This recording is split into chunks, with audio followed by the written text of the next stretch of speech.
pues esta iniciativa que bueno, pues se discute al interior del Pacto por México y que será una propuesta formal en poco tiempo.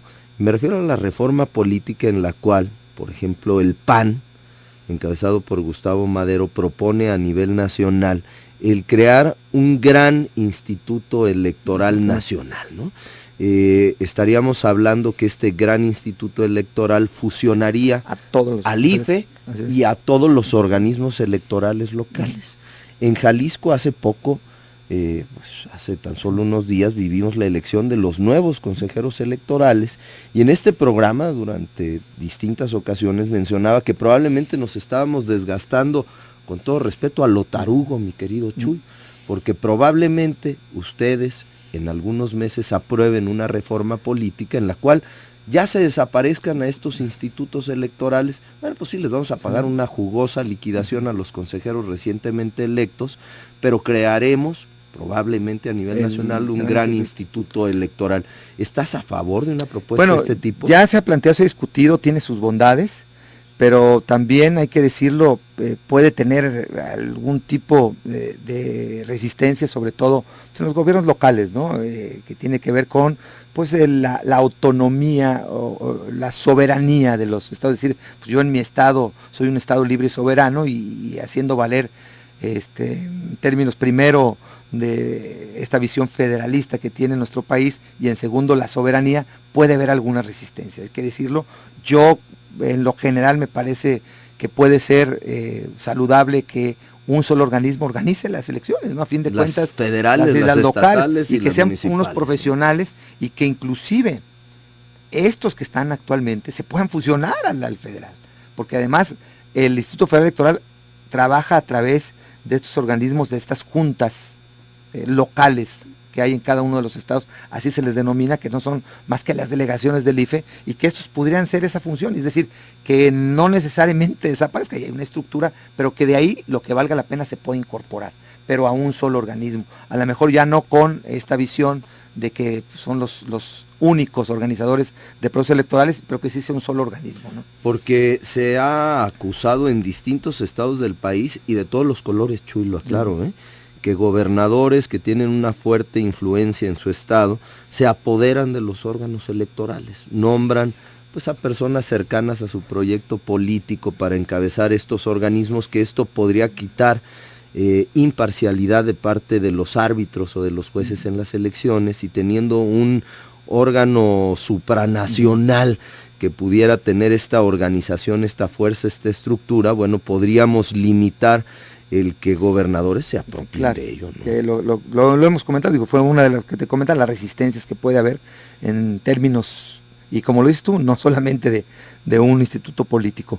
Puede ser sano, puede ser un buen ejercicio, y en todo caso lo que habría que buscar es cómo pueden ser elecciones que no sean tan costosas. En el país tenemos las elecciones más... La democracia es carísima, ¿no? ¿no? Y ya nos duele. Que va pues, y esto sabes de qué se deriva, pero de la desconfianza que en el pasado se dio a los procesos electorales.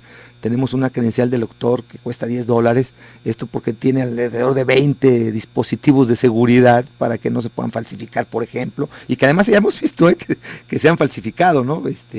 La burra no era arisca, ¿no? Entonces, en términos de cómo nos estamos cuidando cada día más, cuando hay en otros países donde hay elecciones y bueno, pues la gente va y vota hasta por correo, y sin mayor problema se dan a conocer los resultados y todo el mundo cree. En México ya no tenemos ese problema. Yo creo que la desconfianza en los procesos electorales se ha ido disminuyendo, porque ya se ha visto que el voto de los ciudadanos cuenta. Digo, Jalisco es uno de los estados que ha experimentado la alternancia, ya es la segunda alternancia que se ha dado en nuestro país en los últimos 18 años, y esto hay que celebrarlo.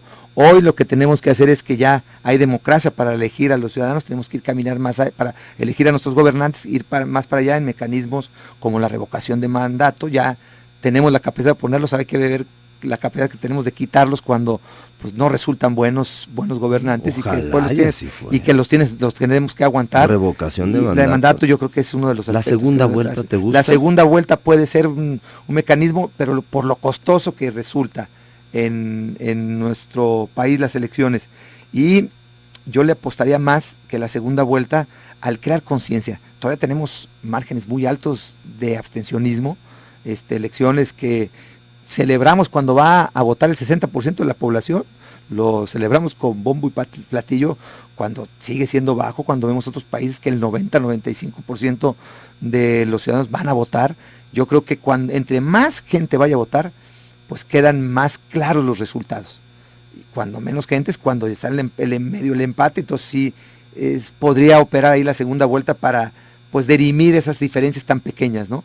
Pero cuando la gente va a votar, las diferencias son muy claras, los tiempos, ¿no?, legislativos en torno a la reforma política, Jesús?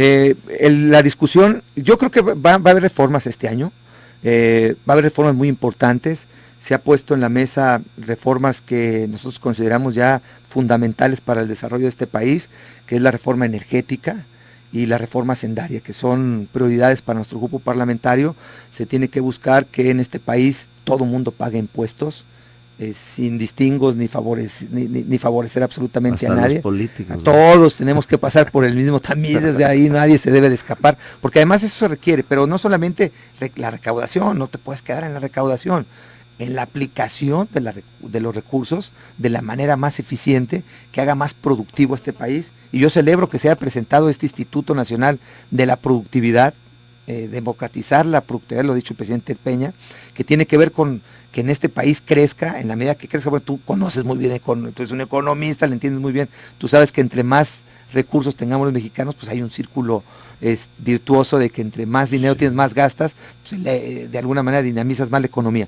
Entonces una reforma financiera que haga más justo el pago de impuestos, ese es el pero que problema además, de la equidad. Así es, y una aplicación clara, transparente y eficiente de los recursos públicos. ¿Y en medicinas y alimentos? No creo que esté en la discusión esto, yo no lo veo, porque además ya lo han manifestado los grupos parlamentarios que están escépticos en este tema.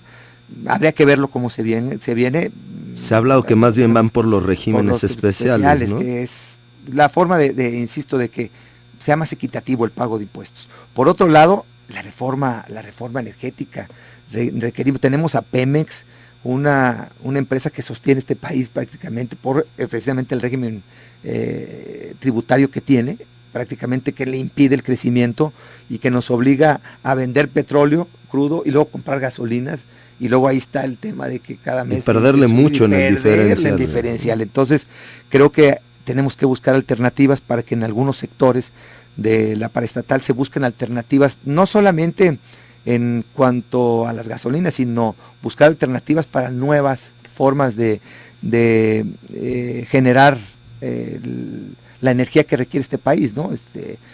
Que lo que tiene que ver desde energía renovable, que el propio Pemex promueva este tipo de energías para que no sigamos contaminando nuestro territorio. En fin, está muy interesante, que son también de las reformas que le interesan a nuestro partido. Tengo que hacer una pausa comercial, Jesús. Regresando, muchos temas todavía en la agenda.